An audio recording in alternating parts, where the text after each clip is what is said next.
Hey guys, welcome to Star Wars Timeline. My name is Ben, and here is my full reaction to the Kenobi trailer. I know we've been all waiting for this trailer for a very long time since the show's announcement. Let me take a look at this, see what we get from this short, I believe it's only 1 minute and 40 seconds long teaser trailer, and I'll give you my thoughts post what I hope to see from the show. Without further ado, let's jump right into it. I'm super excited. I'm trying to keep my expectations reserved so I don't get my hopes too much high and just be entertained and enjoy the show, you know? Let's get into it, guys. Oof. I'm not gonna pretend. I'm actually like, the heart is beating fast. Let's see what this is all about. Let's get this full screen. All right, guys, here we go. Full Kenobi trailer.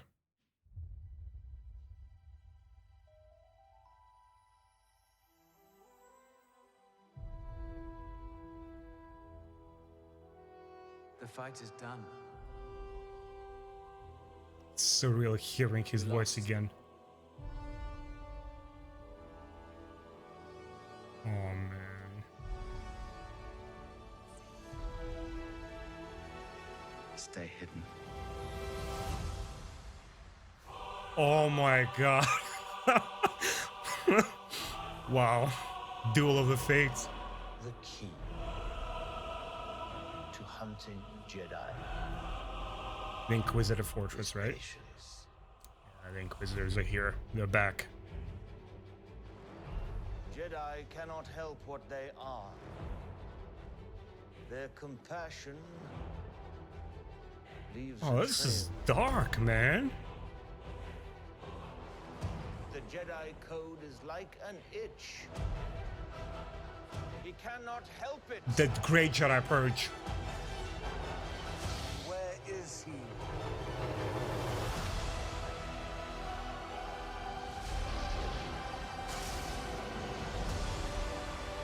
Wow.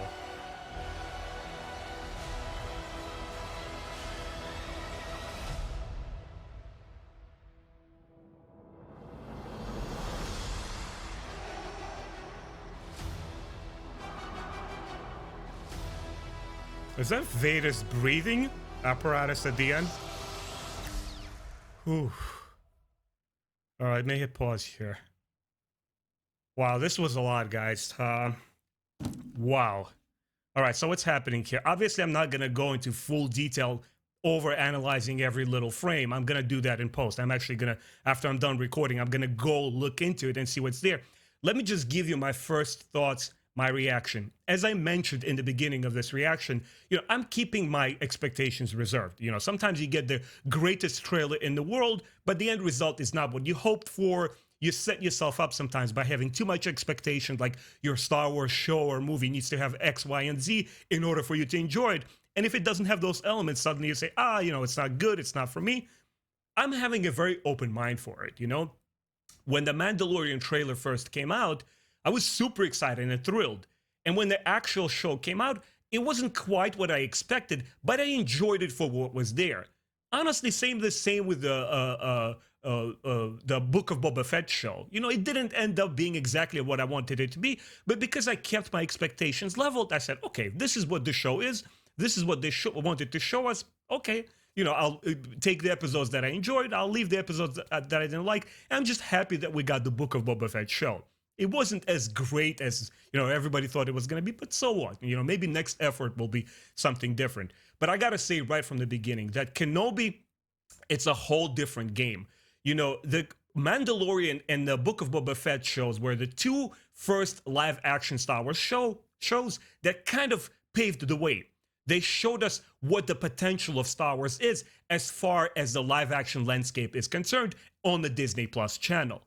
Now, Kenobi is quite different. He's not Din Djarin, and a completely entirely new invented character, and he's not even Boba Fett, who I argue wasn't a huge character until all the comic books and the expanded universe lore made him into this, like, you know, bounty hunter badass. But with Kenobi, oh man, I'm a little bit shaking right now. It's like, as cautious as I want to be, the excitement level is just insane for the show. I mean, we're talking about for potentially the greatest, the biggest Star Wars character. Obviously, we have the Luke, Han, and Leia as the trio of young heroes who are there. But come on, man, it's like Obi-Wan Kenobi, the master samurai who puts Luke Skywalker on his path, and he's there to see Luke through the entire original trilogy. It's thanks to, Obi-Wan Kenobi's teachings that Luke prevails and he wins the evil, the Emperor and Darth Vader, and comes through. So I don't know. From watching this first trailer, these guys caught me, man. That the Disney, Star Wars, Lucasfilm, they just grab you by the heart and just pull at your strings with that music, man. Oh man, I'm just choking up a little bit. I'm not even a huge prequels fans, but this is amazing. They're taking the duels of the fates. They taking all that premise of the Jedi Purge. This is post Episode 3, Revenge of the Sith, where we see Anakin betray the Jedi Order and what the Republic stood for, and he joins forces with the Emperor. And now we need to see the aftermath of that. And there was a book that came out, I believe in 2012, Kenobi by John Jackson Miller, which I wasn't a huge fan of because the book didn't capitalize on all of these vital, essential pieces that comprise the entire Star Wars and who Obi-Wan Kenobi is. What about the stuff that happens to him emotionally after Order 66? All that emotional turmoil, like seeing his brother and fall in battle, being betrayed by Anakin and the Emperor Palpatine, how he set them all up and he created this dummy war just to get rid of the Jedi and take complete reign of the Empire. What about Obi-Wan Kenobi's personal feelings, how he feels like he failed Anakin? Remember at the end of the Revenge of the Sith, that climatic duel with Anakin, he's like, I have failed you, Anakin. I have failed you. We need to see it. I'm getting super emotional just talking about it. I don't even know why. I generally don't react like this to anything that I love. I'm like, okay, this is great. This is cool. I'm very emotional from this trailer. It's the music. It's that hearing Ewan McGregor's voice after all of these years being back in Star Wars as Obi-Wan Kenobi. It feels absolutely surreal. And I understand why they held this teaser trailer until the last moment.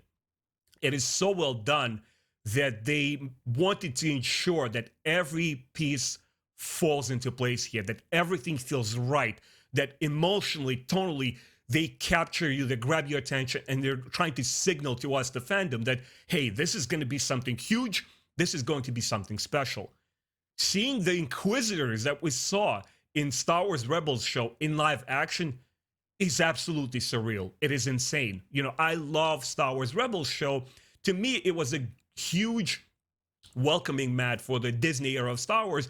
They were saying, look, we're treating Star Wars seriously. We want to tell you good, impactful stories that you care about. And to me, Rebels represents some of the greatest Star Wars storytelling of all time. The way that they bring Darth Maul in there, the way that they play with familiar elements and introduce the new stuff, like the new Jedi, Kanan Jarrus, and everybody else, was just fantastic. Ezra Bridger, it was beautifully done. And here, it feels like they want to continue the trend and saying, okay, so Mandalorian was here, the Book of Boba Fett was here, we gave you a little bit of thrills and excitement. This is Kenobi show. This needs to be on an entirely different level because I know that we as fans will judge it by a completely different set of standards.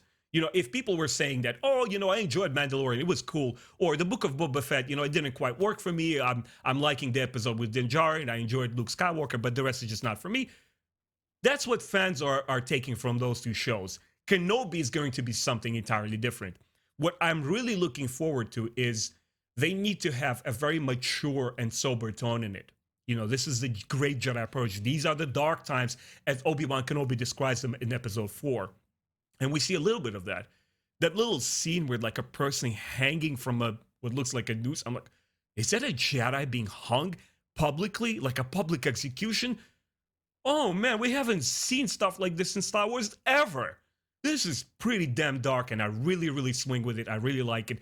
Then we see a couple of scenes like with the music playing from Star Wars prequels, and the familiar mount that we see that Qui-Gon Jinn and young Anakin ride from the pod race to their ship. I was like, oh man, this is so endearing and so nice. So it also needs to play in some popular motifs from the prequel movies, whether it's visual stuff or whether it's a story beat, but it needs to bring it home in terms of Star Wars prequels for an army of fans who grew around Star Wars prequels, for whom this is the best of Star Wars, and that's what they remember. Episode 1, 2, and 3, Revenge of the Sith, by many of fans is considered the greatest Star Wars films.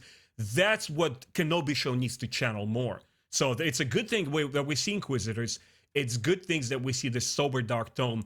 And I really like a couple of those shots where we see Kenobi by himself in the desert, where there is meditating on, he's kind of like musing on all of the things that happened, you know, the Jedi Purge, the Order 66. Even though a decade, I believe, has passed in this particular show, he's still channeling all of that heartbreak and disappointment. I really want to see that.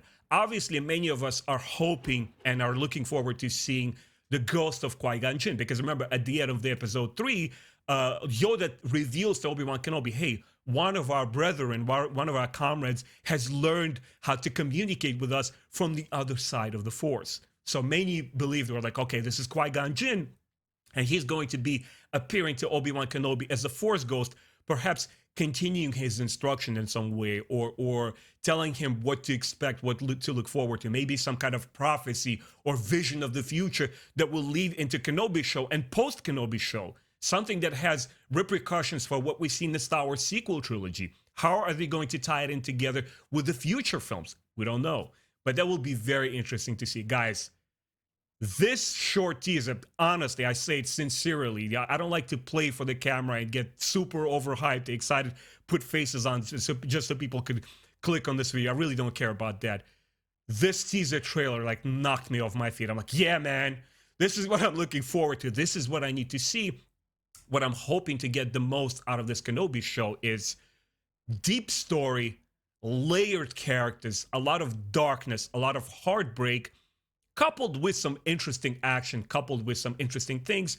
I don't know with this whole talked about duel that we can expect from Vader versus Kenobi. I'm on the fence about that a little bit, because I think if it's not done correctly, it will only diminish their encounter at the end of episode 4 on the Death Star. I think I'll keep my mind open and see how it all works out. I hope the best for this show. I hope it brings all of us fans, those of you guys who are prequels fans, those of you who are fans of the original films like myself, who grew with those in the 70s and 80s, and even sequel fans. Here is a perfect opportunity for all of us to come together and enjoy a celebrated character that I think all age groups and all generations of fans simply revere. They need to get it right. I mean, every scene, every shot, every action sequence of the show needs to be immaculate. It needs to be on point. Anyway, guys, thank you so much for watching to this reaction. I really hope to hear from you. Please leave your comments in the video section below. Let me know what was your response to this trailer. What are your expectations for the show? Are you like myself? Are you trying to keep it level and it's like, hey, let me just see when it comes out and then I'll make my mind up for it? Or are you so thrilled that you start like fan theorizing and have a lot of huge expectations resting in the show?